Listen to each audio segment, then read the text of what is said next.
जे साष्टांग प्रणिपात केला त्याच्याबरोबर त्यांना काही प्रश्न पण विचारले पाहिजे. आता असे लोक जास्त आहे, लोक येतात आणि कधी आले का तर काही करायचं नाही, काही नाही, सेवा करायची नाही, दंडवत नाही, नम्रपणा नाही, परंतु ते ब्रह्म आणि माया काय आहे बरोबर आमचं आम्हाला काम आहे, थोडं चिंतन केलं असं नाही. याचा सगळा विचार झाला पाहिजे. कारण आज रविवार आहे म्हणून आम्ही आलो, त्यांचा रविवार आणि दुसऱ्याचा जीव घ्यायला प्रवृत्त होतात. आणि खरी गुरुसेवा म्हणजे काही काही लोक आहे ना, गुरूंना खूप दक्षिणा देतात, गुरूंना कपडे लत्ते घेतात, गुरूंचा काही प्रचार प्रसार करतात. ही जी सेवा आहे किंवा त्यांना आवडत्या वस्तू खाण्यासाठी देतात, ही खरी गुरूंची सेवा नाही. गुरूंची खरी सेवा आहे गुरूंच्या आज्ञेचं पालन करणं. लोक गुरूंच्या आज्ञेचं पालन करायचं नाही आणि गुरूंना सगळी सेवा करायची. आणि तसे जे गुरु आहेत तर गुरुही तसेच असतात आणि शिष्यही तसाच असतो, म्हणून ते दुकान चालत राहतं.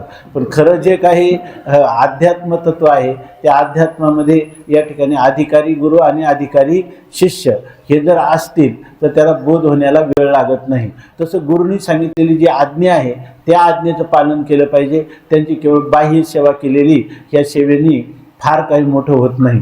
त्यांच्या आज्ञेचं पालन, ते सांगतात तू ब्रह्म आहे आणि हा ब्रह्म आहे हे निश्चय करीत नाही आणि घ्या तुम्हाला खायला, घ्या प्यायला असं म्हणणारा मनुष्य जो आहे तो या आपल्या गंतव्यस्थानापर्यंत जाऊ शकत नाही. काही लोक गुरुजींचं न ऐकता आता सांगितल्याप्रमाणे सर्व काही करतात, परंतु त्यांना बोध होताना दिसत नाही. याचं कारणच असं आहे की ह्या आज्ञेच्या विषयी स्वामी महाराजांनी उदाहरण सांगितलं त्यांचं घडलेलं, की त्यांची पाठ दुखत होती. त्यांनी एका शिष्याला सांगितलं की तू पाय तोडून दे, माझी पाठ तोडून दे.